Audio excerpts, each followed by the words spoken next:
할렐루야.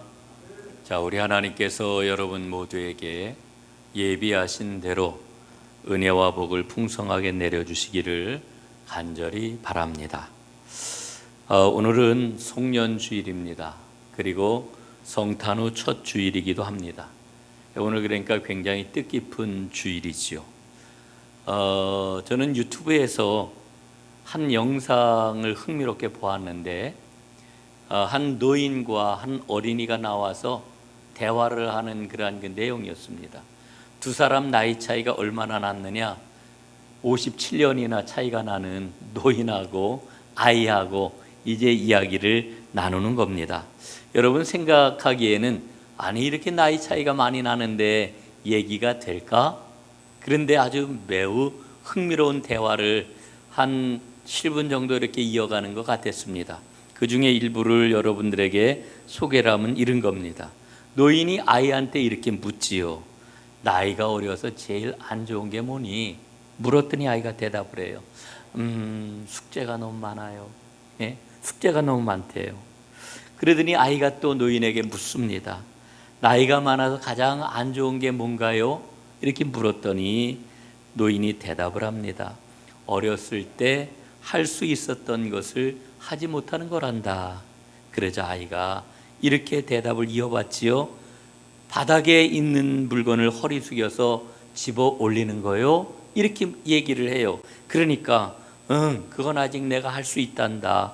그러나 문제는 몸이 점점 굳는단다. 이렇게 이야기를 합니다. 그러니까 아이가 이어서 막 폴짝폴짝 뛰다가 바닥에 있는 걸 줍습니다. 아, 알겠다. 이렇게 구부리면 허리가 아파지는 거 이렇게 이야기를 해요. 그래, 아마 더 많이 아프게 되고 그러길 원치 않지만 그게 문제란다. 그 이야기를 듣고 아이가 계속 말을 하지요. 제가 병원에 간 적이 있었는데요. 그때는 엄마가 저를 낳아주셨을 때예요. 이렇게 이야기를 해요. 아, 그렇구나. 그리고서는 노인이 이렇게 아이에게 이야기를 합니다. 너도 나이가 들고 싶니? 그랬더니 아이가 웃으면서 대답을 합니다. 아마도요. 제가 나이가 든다라고 하면은 제 스스로 물건도 막 살 수 있게 되겠지요. 결혼도 할 수 있을 것 같아요. 그런데 그건 아이고 애가 이래요. 그러면서 노인에게 묻기를 어려지고 싶으신가요? 그러자 노인이 대답을 합니다. 나이가 어려서 정말 좋은 점은 시간이 더 많다는 것이지 무엇을 하는 데는 시간이 많이 필요하단다. 내가 예전에 했던 게임도 할 수 있고 나는 예전에 카우보이와 인디언을 아주 즐겨서 놀곤 했지. 그러자 아이가 이렇게 대답을 합니다. 그래요. 그건 나도 하는 건데. 그래, 너도? 그게 어려지는 점이 좋은 점이야. 너는 더 많은 상상을 할 수 있지 않니? 그러자 아이가 이렇게 대답을 해요. 슬픈 얘기네요. 이제 상상을 더 못하신다니. 이렇게 이야기가 계속 이어져요. 저는 이런 이야기를 두 사람이 나누는 걸 보면서 굉장히 철학적이다 하는 그런 마음이 들었습니다. 그리고 어린아이의 모습을 보면서 그 어린아이 속에 행복이 다 담겨 있구나 하는 그런 그 생각이 들었습니다. 여러분, 우리는 모두 다 행복을 찾기 위해서 열심히 일하고 지금까지 달려왔습니다. 그런데 생각해 보면은 우리 안에 있는 행복을 점점 놓치고 잃어버리는 그런 그 세월, 그런 과정이 아니었는가 이런 생각이 드는 거지요. 여러분, 우리 안에 행복이 있어요. 우리 안에 행복이 있어요. 여러분, 그 행복을 놓치지 않고 그 행복을 꼭 붙잡는 이와 같은 복된 사람들이 다 되시기를 간절히 바랍니다. 오늘 송년주일을 맞으면서 성서 일과는 세 본문을 읽으라고 우리에게 이야기를 합니다. 그 세 본문은 삶을 은혜의 눈으로 보고 있느냐, 또 새해를 소망 가운데 바라보고 있느냐라고 하는 것을 우리에게 묻습니다. 그 세 본문은 첫 번째로 사무엘상 2장에 나와 있는 본문인데요. 사무엘처럼 하나님의 복과 사랑을 듬뿍 받으며 살아왔는가를 묻고 있습니다. 여러분, 우리가 잘 알고 있는 것처럼 사무엘은 어머니 한나가 기도로 얻은 아들 아닙니까? 어머니가 서원한 대로 사무엘은 성소에서 나시린으로 하나님을 섬기면서 자라나지요. 그러나 그에게는 좋지 못한 삶의 본을 보여주는 사람들이 있었습니다. 그게 누구입니까? 바로 엘리 제사장의 두 아들 홈니와 비느하스였습니다. 그들은 행실이 좋지 못했습니다. 무엇보다도 하나님을 경외하지 않았습니다. 하나님을 깔보았고 성전을 깔보았습니다. 그러나 어린 사무엘은 항상 두 존재 앞에 자신을 세웠지요. 그 두 존재가 누구입니까? 첫째는 하나님이었고요, 둘째는 제사장 엘리였습니다. 여러분, 그런 사무엘에게 하나님의 복이 임한 것은 어찌 보면 당연한 일이었습니다. 성경은 이렇게 우리에게 일러줍니다. 사무엘상 2장 16절. 그러나 어린 사무엘은 자라면서 하나님의 복과 사람들의 사랑을 듬뿍 받았다. 사랑을 듬뿍 받았다고 이렇게 말씀을 합니다. 여러분, 여기에서 저는 분명히 깨닫습니다. 하나님의 복을 받는 것, 사람들의 사랑을 받는 것, 이거는 어디 딴 데서 오는 게 아니고요, 나 자신을 누구 앞에 세우느냐라고 하는 것이 결정적이라고 하는 것을 사무엘의 모습을 보면서 깨닫는 거지요. 나를 누구 앞에 세우느냐. 여러분, 우리는 어떻게 하면 복 받을까? 어떤 행동, 어떤 일을 놓고서 생각을 하는데, 성경은 거듭해서 우리에게 뭐라고 일러줍니까? 내가 누구냐? 나를 누구 앞에 세워야 되느냐? 내가 누구 앞에 있는 존재로 나를 보아야 하느냐? 이것을 말씀해 주고 있다라고 하는 것입니다. 사랑하는 여러분, 하나님 앞에 여러분 자신을 온전하게 세우는 은혜가 있기를 간절히 바랍니다. 두 번째 본문은 오늘 우리가 읽고 있는 누가복음의 본문이지요. 그래서 이 두 번째 본문은 예수님처럼 하나님과 사람에게 더욱 사랑받으면서 성장하고 있는가를 묻고 있습니다. 이 부분은 뒤에 좀 더 자세하게 살펴보도록 하겠습니다. 세 번째 본문이 있는데, 세 번째 본문은 골로새서 3장 12절부터 17절까지의 말씀입니다. 거룩하고 사랑받는 자로서 살아가고 있느냐라고 하는 것을 이 본문은 묻고 있습니다. 여러분, 하나님께서는 골로새 교인들을 거룩하고 사랑받는 자처럼 살아가라고 택해 주셨습니다. 여러분, 사랑받는 자로 살아가는 삶의 모습이 뭘까? 그 본문에 보면은 몇 가지로 우리에게 일러주고 있는데, 첫 번째로는 긍휼과 자비와 겸손과 온유와 오래 참음의 옷을 입어야 된다, 이렇게 말씀을 해주고 있습니다. 우리가 입어야 할. 두 번째로는 주님이 용서해 주신 것처럼 우리도 서로 용서하며 살아야 된다, 이렇게 말씀해 주고 있습니다. 여러분, 내가 용서를 받았다면 나도 용서할 수 있어야 됩니다. 이게 진짜 용서받은 사람의 삶이에요. 여러분, 항상 우리 하나님께서는 열린 결론을 우리에게 제시합니다. 너 사랑을 받았느냐? 그럼 사랑하며 살아라. 이게 사랑하는 삶이에요. 너 용서를 받았느냐? 진짜 용서받은 사람이냐? 그럼 너도 용서하며 살아라. 이 주님이 이렇게 말씀하시는 거거든요. 세 번째로는 그 위에 사랑의 끈으로 더욱더 단단하게 이 모든 것을 붙잡아 매라, 이렇게 말씀을 합니다. 그럴 때에 시와 찬송과 신령한 노래를 부를 수 있다고 말씀을 해줍니다. 그렇게 할 때에 무엇을 하든지 예수 이름으로 하게 되고 하나님 아버지께 감사하게 될 것이라고 이렇게 말씀을 합니다. 여러분, 이 세 본문을 살펴보게 되면은 이 세 본문이 주는 의미가 남다르다 하는 생각을 갖게 됩니다. 여러분, 누가복음 말씀을 좀 더 깊이 살펴보도록 하지요. 오늘 본문 말씀 가운데 마지막 52절 말씀은 우리를 향해서 아주 중요한 그런 사실을 일러주고 있습니다. 예수는 지혜와 키가 자라가며 하나님과 사람에게 더욱 사랑스러워 가시더라, 이렇게 말씀을 합니다. 여러분, 이 말씀 속에 많은 그러한 그 내용들이 함축이 되어 있는데, 첫 번째로는 예수님께서는 부모님에게 순종을 하셨다라고 하는 것을 우리에게 일러줍니다. 51절에 나오는 그러한 그 말씀이 있죠.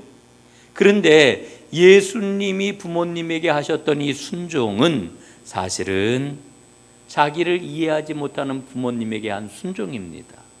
오늘 본문 내용을 보게 되면은 예수님이 12살이 되셨을 때에 이스라엘의 전례대로 이제 유월절을 지키기 위해 예루살렘 방문을 하시지요. 순례를 하는 겁니다. 성전으로 올라가서 유월절 제사를 드리고 그리고 유월절 모든 의식을 행하셨습니다. 그런데 이 유월절 모든 행사가 끝난 다음에 예수님이 집으로 돌아가시지를 않았대요. 그냥 예루살렘 성전에 남아 계셨대요.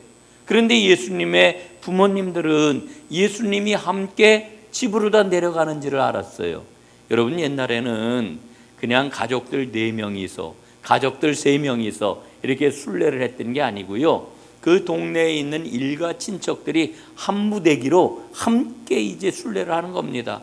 그러니까 우리 아이가 지금 눈앞에 안 보여도 어딘가 함께 있겠지 이러면서 이제 오며 가며 이렇게 여행을 하는 건데, 그런데 사흘째 되는 날 계속 안 보이니까 아니 얘가 어디에 있는 거지? 이러고선 아이 예수님을 찾기 시작을 했는데 예수님이 안 보이니까 거꾸로 거슬러 올라가서 사흘 만에 예루살렘 성전에서 예수님을 발견한 겁니다. 그때 예수님이 어떻게 하고 계셨어요? 성전에 있는 랍비들, 여러 선생들과 함께 앉아서 그 말을 듣기도 하고 예수님이 묻기도 하셨다, 이렇게 성경은 일러주고 있죠. 그런데 예수님의 말씀을 듣는 사람들이 전부 다 감탄을 했다는 거예요. 아니, 이 어린아이에게서 어떻게 이와 같은 이야기가 나올 수가 있을까? 감탄을 하고 깜짝 놀랐다는 것입니다.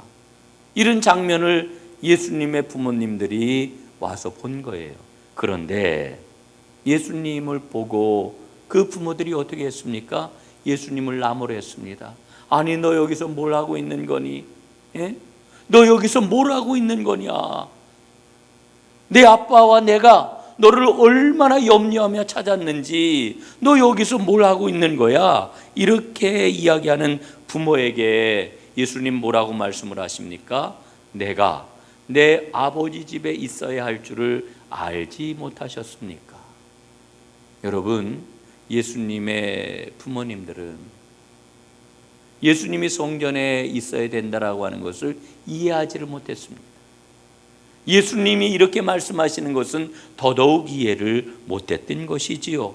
여러분, 그럼에도 불구하고 예수님은 부모님과 함께 나사렛으로 내려가서 그 부모님께 순종하고 그 부모님을 받드셨다, 이렇게 성경은 일러주고 있습니다. 두 번째로 우리가 살펴볼 것은 예수님은 인간으로 이 땅에 사셨다라고 하는 것입니다. 이제 우리가 성탄절기를 보내고 있잖아요. 어제 우리가 성탄절을 맞이하였고 이제 성탄절기를 보내고 있는데, 여러분, 예수님의 탄생은 신앙적으로 고백을 하면은 이렇게 요약을 할 수 있습니다. 자기를 비워 종의 형체를 가지셨다. 여러분, 예수님이 인간의 몸을 입고 성육신 하셔가지고 이 땅에 아기 예수님으로 탄생한 것은 자기를 비워서 종의 형체를 가지신 거예요. 예? 여러분, 어떻게 하나님이 인간이 되실 수가 있습니까? 어떻게 모든 주권을 가지신 분이 종의 형체를 가질 수가 있겠습니까? 그런데 예수님이 그렇게 이 땅에 오셨다라고 하는 거죠. 예수님은 이 땅에서 참 인간이 되어서 인간이 겪는 모든 일들을 다 겪으셨습니다. 여러분, 예수님은 성인으로 이 땅에 오신 게 아니에요. 아기로 태어나셨어요. 갓난쟁이, 젖먹이로 태어나셔서 젖을 빨면서 자라나셨어요. 키가 자라나셨고 지혜가 자라났고 사랑이 자라났어요. 그런데 오늘 성경 말씀을 보게 되면은 예수님은 하나님에게 사랑을 더욱 받으셨다. 그런데 예수님은 사람에게 사랑을 더욱 받으셨다, 이렇게 말씀을 해주고 있습니다. 여러분, 이거 굉장히 놀라웠고도 흥미로운 말씀이 아닐 수가 없습니다. 여러분, 예수님이 하나님의 사랑을 받으셨다라고 하는 것은 이해가 가요. 그런데 예수님이 사람의 사랑을 받으셨다는 거예요. 여러분, 이 이야기는 깊이 이 말씀을 묵상을 하면은 뭐를 깨닫습니까? 예수님에게 사람의 사랑도 필요했다는 거예요. 예? 여러분, 이해가 가요? 예수님은 하나님이신데 그 예수님에게 하나님의 사랑이 필요한 것은 이해가 가지만 사람의 사랑이 필요했다? 성경은 그걸 우리에게 일러주고 있는 거예요. 하나님과 사람에게 더욱 사랑을 받으셨다. 예? 여러분, 예수님이 우리에게 부어주신 사랑을 한번 생각을 해 보십시오. 그 사랑은 한량없는 사랑입니다. 값을 매길 수 없는 사랑입니다. 측량할 수 없는 사랑입니다. 잴 수가 없는 사랑입니다. 그 사랑은 너무나 크고, 그 사랑은 너무나 놀랍고, 그 사랑은 너무나도 깊은 그와 같은 사랑입니다. 그런데 그 예수님께서 어린 시절에 하나님의 사랑, 사람의 사랑을 더욱더 받으셨다, 이렇게 일러주고 있는 겁니다. 여러분, 주님이 우리에게 사랑을 부어주시기 전에 하나님과 사람에게 사랑을 받으셨어요. 우리에게 사랑을 주시기 전까지 우리 예수님 안에는 사랑이 충만하게 채워졌다라고 하는 것을 우리에게 일러주고 있는 거지요. 그리고 그 사랑이 가득 차게 되었을 때, 마침내 때가 되었을 때에 예수님은 그 사랑을 우리에게 한량없이 부어주셨다, 이렇게 말씀을 해주고 있는 겁니다. 사랑하는 여러분, 오늘 주님께서 여러분 모두에게 그 사랑을 뜨겁게 풍성하게 부어주시기를 주님의 이름으로 축원합니다. 주님의 사랑이 우리에게는 충만하게 넘쳐나야 됩니다. 여러분, 예수님이 우리에게 주신 사랑은 값비싼 사랑이지요. 예? 너무너무 값비싼 사랑입니다. 십자가 위에서 자신의 몸을 버려 피 흘려 우리에게 주신 그와 같은 사랑입니다. 여러분이 값비싼 사랑이기 때문에 사랑을 맛보기 전에는 그 사랑이 어떤 건지를 우리가 알 수가 없어요. 사랑을 맛보아야 됩니다. 그러기 위해서 우리는 사랑을 받아야 되는 거지요. 사랑하는 여러분, 사랑받기를 소원하십시오. 사랑받기를 소원하세요. 이게 저는 굉장히 중요하다고 생각을 해요. 굉장히 중요한 게 아니라 제일 중요하다고 생각을 해요. 여러분, 주님의 사랑받기를 간절히 소원하시기를 바랍니다. 우리가 사랑받기를 소원하게 될 때 우리는 사랑을 배울 수가 있습니다. 여러분, 예수님이 일러주시는 사랑을 여러분 어떻게 알고 있습니까? 제가 몸으로 알지요. 제가 삶으로 알지요. 매일매일 제가 느끼지요. 여러분 꼭 그러시기를 간절히 바랍니다. 우리 주님께서 그 사랑을 우리에게 어떻게 행하셨습니까? 예?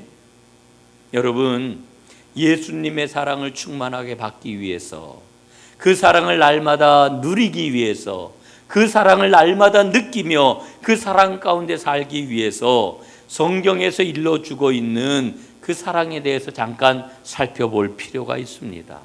여러분, 하나님은 사랑이시다, 이렇게 성경은 우리에게 일러주고 있잖아요. 그런데 하나님은 그 사랑을 아주 구체적으로 우리에게 표현을 하고 있습니다. 율법을 통하여서 우리에게 그 사랑을 표현하고 있는데, 율법 두 군데 말씀을 보게 되면은 그 사랑을 이렇게 일러주십니다. 두 군데 말씀 한번 보지요. 먼저 신명기 6장 5절입니다. 내 마음을 다하고 목숨을 다하고 뜻을 다하고 힘을 다하여 내 하나님 여호와를 사랑하라. 두 번째 말씀입니다. 레위기 19장 18절. 원수를 갚지 말며 동포를 원망하지 말며 내 이웃 사랑하기를 내 자신과 같이 사랑하라. 나는 여호와니라. 여러분, 우리 하나님께서 얼마나 수많은 율법 조항을 주셨습니까? 그 율법의 내용은 너무나도 내용이 복잡하고 어렵고 조항도 많아가지고 잘 알 수가 없는데, 그런데 그 수많은 율법을 딱 정리를 하니까 신명기 말씀, 레위기 말씀이라고 하는 거지요. 여러분, 이것을 예수님은 이렇게 요약해서 말씀을 해 주십니다. 마태복음 22장 37절 40절까지 말씀입니다. 내 마음을 다하고 뜻을 다하여 주 너의 하나님을 사랑하라 하셨으니 이것이 크고 첫째 되는 계명이요 둘째도 그와 같으니 내 이웃을 내 자신같이 사랑하라 하셨으니 이 두 계명이 온 율법과 선지자의 강령이니라. 여러분, 그러니까 결국 하나님의 율법은 사랑이라고 하는 거예요. 그리고 그 사랑은 크게 두 가지로 정리가 된다는 거예요. 하나님 사랑, 이웃 사랑. 결국 하나님께서 우리에게 주신 율법은 뭐에 관한 말씀이라는 거예요? 사랑에 관한 말씀이다. 이렇게 예수님께서 요약을 해 주시는 거지요. 여러분, 사랑이라고 정리를 해 주시는데, 여러분, 그런데 그 사랑은 어떻게 행하여야 되느냐? 여러분, 예수님이 하나님을 사랑하는 것과 이웃을 자신과 같이 사랑하는 것이 온 율법과 선지자의 강령이다, 이렇게 말씀을 해주고 계시는데, 그러면 그 사랑을 어떻게 행하라는 겁니까? 예수님은 그렇게 하나님의 그러한 그 사랑을 정리를 해주시는 걸로 끝내지를 아니하시고, 사랑을 어떻게 행하여야 되는지 사랑에 대한 해석을 이렇게 해주고 계십니다. 마태복음 7장 12절, 이 말씀 우리가 한번 한 목소리로 읽어볼까요? 시작. 무엇이든지 남에게 대접을 받고자 하는 대로 너희도 남을 대접하라. 이것이 율법이요 선지자니라. 아멘. 뭐라고 말씀하셔요? 예수님이 이게 바로 율법이고 이게 바로 선지자다. 여러분, 마태복음 22장에서 예수님이 어떻게 정리를 하셨어요? 하나님 사랑하는 것과 이웃을 사랑하는 것이 온 율법과 선지자의 강령이다, 이렇게 말씀을 해주셨고, 마태복음 7장 12절에 보니까 남에게 대접을 받고자 하는 대로 남을 대접해라. 이게 율법이요 선지자니라, 이렇게 말씀을 해주고 있어요. 여러분, 예수님은 하나님 사랑하는 것, 이웃 사랑하며 살아가는 것, 그 삶이 바로 뭐라고 그래요? 내가 대접받고 싶어하는 대로 남을 대접하는 게, 이게 사랑이라는 거예요. 이게 사랑이라는 거예요. 여러분, 얼마나 구체적입니까? 얼마나 실질적입니까? 여러분, 남을 대접하세요. 내가 대접을 받고 싶은 대로 남을 대접하세요. 이게 사랑의 삶이라는 거예요. 이게 예수님이 우리에게 일러주시는 겁니다. 여러분, 만약에 내가 사랑한다고 이야기를 하면서 내 입장, 내 생각, 내가 받고 싶은 것만 생각을 한다라고 하면 그건 사랑이 아닌 거지요. 여러분, 내가 받고자 하는 대로 남을 대접하는, 진정으로 주님께서 우리에게 일러주시는 그 사랑의 삶을 살아가는 여러분들 되시기를 간절히 바랍니다. 여러분, 사랑이 없는 삶은 생명이 없는 삶이지요. 아무것도 아닙니다. 그래서 우리는 사랑을 제일 고귀한 거라고 이렇게 이야기하는 거지요. 여러분, 그럼에도 불구하고 우리 인간의 삶이라고 하는 것은 늘 사랑이 아닌 다른 걸 가지고 포장을 해요. 포장하는 삶에 대해서 고린도전서 13장은 이렇게 폭로하잖아요. 이렇게 밝히 보여주잖아요. 여러분 보십시오. 내가 사람의 방언과 천사의 말을 할지라도 사랑이 없으면 소리나는 구리와 울리는 꽹과리가 되고. 여러분이 1절 말씀 한번 보십시오. 예? 내가 사람의 방언, 1절 보세요. 사람의 방언과 천사의 말을 할지라도, 여러분 영적인 은사가 아무리 뛰어나다 할지라도 그 안에 사랑이 담기지 않을 수 있어요. 그거는 소리나는 구리, 울리는 꽹과리, 소음에 불과하다는 거예요. 생명이 없다는 얘기지요. 2절도 마찬가지입니다. 2절, 내가 예언하는 능력이 있어 모든 비밀과 모든 지식을 알고 또 산을 옮길 만한 믿음이 있을지라도 사랑이 없으면 내가 아무것도 아니에요. 여러분, 엄청난 능력이 나타나는 믿음을 볼 수 있어요.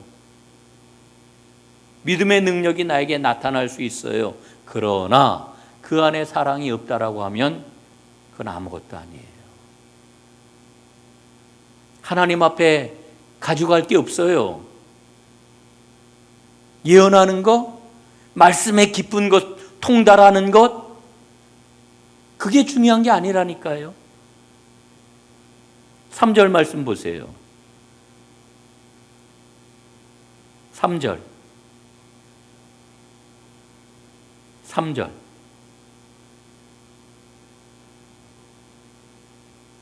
내가 내게 있는 모든 것으로, 왜 1절로 나오죠? 3절인데, 내가 내게 있는 모든 것으로 구제하고 또 내 몸을 불사르게 내줄지라도 사랑이 없으면 내게 아무 유익이 없느니라.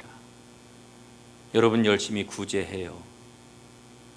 내 몸을 불사를 정도로 희생을 해요. 여러분 구제하고 희생하면 엄청난 사랑이라고 생각을 하지요. 그러나 우리 하나님은 그 안에 있는 것을 보셔요. 아무리 큰 구제를 하고 자신의 몸을 완전히 죽음에 내어주는 희생을 할지라도 사랑 없이 할 수 있다니까요. 나 자신을 위해서 그렇게 구제하고 그렇게 희생할 수 있어요. 하나님은 그걸 보셔요. 사랑 없이도 얼마든지 그런 일이 일어날 수 있다는 거예요. 여러분, 그러므로 우리는 사랑을 배워야 돼요. 사랑을 배우는 것은 사랑을 받고 사랑을 주는 거예요. 사랑을 받고 사랑을 행하는 거예요. 우리가 잘 아는 마태복음 7장 2절 말씀, 이런 말씀이 있죠. 너희가 비판하는 그 비판으로 너희가 비판을 받을 것이요 너희가 헤아리는 그 헤아림으로 너희가 헤아림을 받을 것이니라. 이 말씀을 보통 어떻게 생각합니까? 비판하지 말라는 말씀이구나, 판단하지 말라는 말씀이로구나, 이렇게 생각을 하지요. 맞아요. 그러나 이 말씀 사랑에 관한 말씀이에요. 예? 이 말씀 속에 사랑이 담겨 있어요. 그리고 실제로 사랑이 똑같이 이렇게 돌아와요. 내가 사랑을 행하면은 사랑이 나에게 옵니다. 사랑이 와요.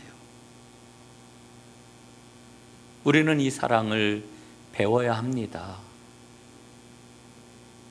여러분, 우리는 깊은 것, 특별한 것, 더 심오한 것, 더 복잡한 것, 그래서 진리는 굉장히 어려운 것, 이런 것들 생각을 하고 그렇게 찾으려고 그래요. 여러분, 예수님은 그런 분이 아니셔요. 아주 단순해요. 아주 분명해요. 사랑을 충만하게 받으셨고, 그리고 충만한 그 사랑을 나누어 주셨고 사랑을 행하셨어요. 우리도 마찬가지입니다. 주님의 사랑 충만하게 받고 그 사랑을 행하는 거지요.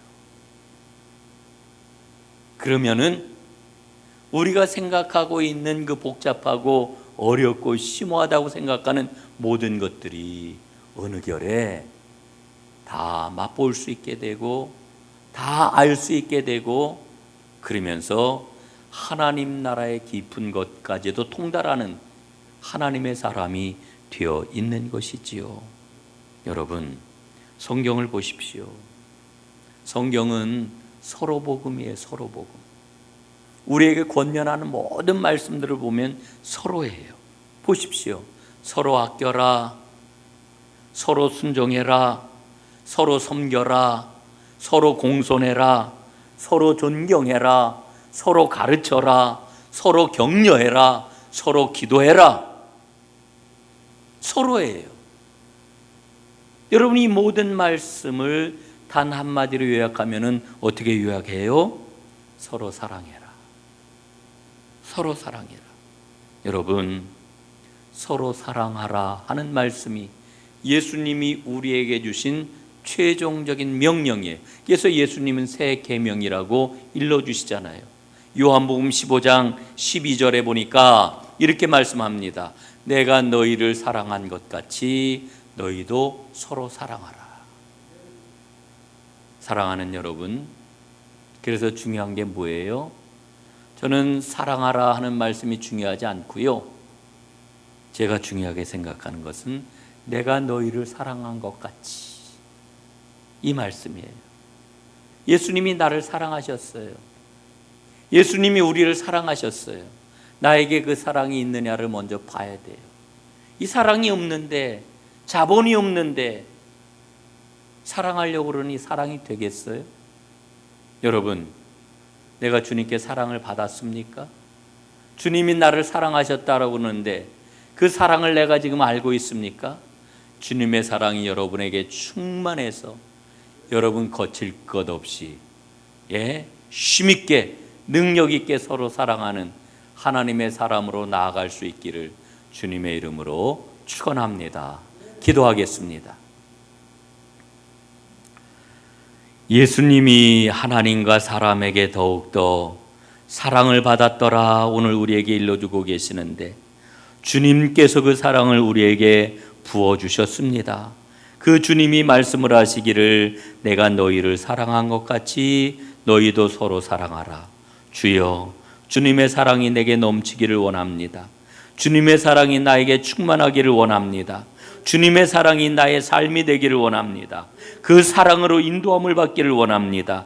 그래서 내가 입을 열면, 내가 손을 벌리면, 내가 이제 움직이면 그 모든 것이 사랑이 될 수 있기를 간절히 원합니다. 주님의 사랑으로 충만케 하여 주시옵소서. 예수님 이름으로 기도드리옵나이다. 아멘.